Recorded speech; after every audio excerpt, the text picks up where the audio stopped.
ప్రమాదాలు సంభవించినప్పుడు మనల్ని మనం రక్షించుకుంటూనే ఎదుటివారిని కాపాడాల్సిన అవసరం ఉందని జిల్లా కలెక్టర్ బి చంద్రశేఖర్ అన్నారు.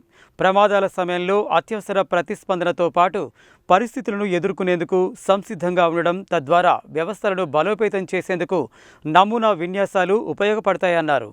పరిశ్రమలలో ప్రమాదాలు సంభవించినప్పుడు అత్యవసర ప్రతిస్పందన, సంసిద్ధత వ్యవస్థలను బలోపేతం చేసే విషయమై జాతీయ విపత్తుల నిర్వహణ సంస్థ, రాష్ట్ర విపత్తుల నిర్వహణ సంస్థల ఆదేశాల మేరకు సోమవారం నల్గొండ జిల్లా చిట్యాల మండలం పిట్టంపల్లి గ్రామ పంచాయతీ పరిధిలోని వియూష్ సైంటిఫిక్ లిమిటెడ్ కంపెనీలో నిర్వహించిన మాక్ డ్రిల్ నమూనా విన్యాసానికి ఆయన ముఖ్య అతిథిగా హాజరయ్యారు. జాతీయ విపత్తుల నిర్వహణ సంస్థ ఆదేశాల మేరకు రాష్ట్ర విపత్తుల నిర్వహణ సంస్థ రాష్ట్రంలోని అన్ని జిల్లాలలో వరదలు, అటవీ అగ్ని ప్రమాదాలు, పారిశ్రామిక ప్రమాదాలు సంభవించినప్పుడు జిల్లా యంత్రాంగాల ప్రతిస్పందన, సంసిద్ధతపై వివిధ జిల్లాలలో సంసిద్ధత కార్యక్రమాలను నిర్వహిస్తున్నది. ఇందులో భాగంగా నల్గొండ జిల్లా పారిశ్రామిక ప్రమాదాల ప్రతిస్పందన, సంసిద్ధతకు ఎంపిక కాగా ఈ నమూనా కార్యక్రమాన్ని పిట్టంపల్లి గ్రామ పంచాయతీ పరిధిలోని వియూష్ సైంటిఫిక్ లిమిటెడ్ కంపెనీలో నిర్వహించారు. నమూనా విన్యాసాన్ని పరిశీలించిన అనంతరం జిల్లా కలెక్టర్ మాట్లాడుతూ, పరిశ్రమలలో ప్రమాదాలు సంభవించినప్పుడు సంబంధిత కంపెనీ తక్షణమే స్పందించాలని ఫైర్, వాటర్, వైద్య, ఆరోగ్య శాఖల బృందాలు నిర్దేశించిన సమయంలో అప్రమత్తం కావాలన్నారు.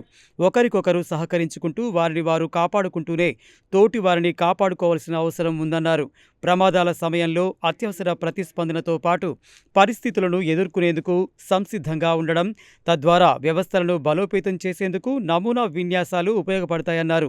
దీని ద్వారా పరిశ్రమలలో ప్రమాదాలు సంభవించినప్పుడు ఉద్యోగులను ఏ విధంగా సంరక్షించుకోవాలో తెలుస్తుందని చెప్పారు. ఇలాంటి విన్యాసాల వల్ల ప్రమాదాలు సంభవించినప్పుడు చనిపోయే వారి సంఖ్యను పూర్తిగా తగ్గించడంతో పాటు ప్రమాదంలో గాయపడిన వారికి తక్షణ వైద్య చికిత్సలను అందించవచ్చని, తద్వారా సంఘటన సంభవించినప్పుడు ఎంతవరకు సిద్ధంగా ఉన్నామనే విషయం అర్థమవుతుందన్నారు. ఇన్స్పెక్టర్ ఆఫ్ ఫ్యాక్టరీ శ్రీదేవి, పరిశ్రమల శాఖ జిల్లా మేనేజర్ సతీష్, జిల్లా వైద్య ఆరోగ్య శాఖ అధికారి doctor Putla Srinivas, deputy DMH doctor Venugopal Reddy, జిల్లా అగ్నిమాపక శాఖ అధికారి, ఇతర సంబంధిత శాఖల అధికారులు పాల్గొన్నారు. సెంట్రల్ ఇండస్ట్రియల్ సెక్యూరిటీ ఫోర్స్ అధికారులు హైదరాబాద్ నుండి కార్యక్రమాన్ని ఆన్లైన్లో పరిశీలించారు.